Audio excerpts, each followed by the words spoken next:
नाजरीन, वही हुआ जिसका डर था। यहाँ पर राइटर ने ड्रामे को एक नया रुख दे दिया है। रमशा अदनान से पूछती है कि पहले भी तो मुझे एक बार बीच रास्ते में छोड़ा था, तो अब क्यों नहीं छोड़ सकते, अब क्या मसला है। अफनान कहता है मैं बहुत शर्मिंदा हूँ, मैंने तुम्हारी कदर नहीं की, अब मैं नहीं छोड़ सकता।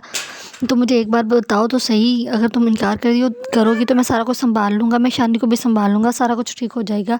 रमशा कहती है कि अब तुम मुझे तंग कर रहे हो, अब मुझे बस जल्दी जल्दी हॉल में ले चलो। रमशा कहती है क्यों मुझे तंग कर रहे हो, पहले भी एक बार मेरी बारात ऐसे ही चली गई थी, अब तुम्हारी वजह से मैं फिर से एक बार बदनाम ना हो जाऊँ। अफनान कहता है मेरी बात समझने की कोशिश करो, मैं तुम्हें नहीं ले जा सकता। रमशा कहती है क्यों नहीं ले जा सकते। तो अफनान कहता है क्योंकि मैं तुमसे शादी करना चाहता हूँ। शानी की बहन शानी के सुरमा लगाती है, जिसका वो 10,000 रुपया देता है उसको और उसके वापस से वो लेकर रख लेता है। फिर शानी और रमशा का निकाह होता है, और जब अफनान आता है तो वो जरा गुमसुम होता है और अफसुर्दा होता है। तो लिज़ा पूछती है क्या हुआ, तुम इतने गमगीन क्यों हो। तो कहता है कि बस किसी काम गया। तो कहती क्या हुआ, काम हो गया कि नहीं। तो कहता है नहीं हुआ, ये पहली बार ऐसा हुआ है कि मुझसे कोई डील मिस हुई है। लिज़ा अफनान से कहती है तुम टेंशन ना लो, बिजनेस में तो ऐसा चलता ही रहता है। उसके बाद रुखसती हो जाती है। रुखसती के बाद शानी जब कमरे में आता है तो कहता है अब आइए मछली पकड़ में, और वो उसे स्टोरी सुनाता है मछली जल की रानी है। तभी शानी का बाप दरवाजा नॉक करता है और कहते हैं वो जो सलामियों वाला लिफाफा है वो दे दो। तो शानी दे देता है और कहता है कि अब्बा जी ने आके सारा मूड खराब कर दिया है। रात को तो जैसे तैसे वो सो जाते हैं, लेकिन जब अगली सुबह कासिम साहब बहुत ही अच्छा और आला सा नाश्ता भेजते हैं शानी और उसके घर वालों के लिए। कासिम साहब रमशा को याद करते हुए कहते हैं कि अगर रमशा होती तो वो खुद ही मुझे खाना दवाई टाइम से दे देती थी। रात रमशा नहीं थी तो किसी ने मुझे बीपी की दवाई भी नहीं दी, और ना ही सुबह किसी ने मेरा बीपी और शुगर चेक की। तो अफशीम बेगम कहती हैं आप ये सब अलीज़ा से कह दिया करें, मैंने उसे कहा भी था कि आपको मेडिसिन टाइम से दें। तो वो कहते हैं यही तो बात है, अलीज़ा को कहना पड़ता है, और जबकि रमशा खुद ब खुद ये सब कुछ कर देती थी।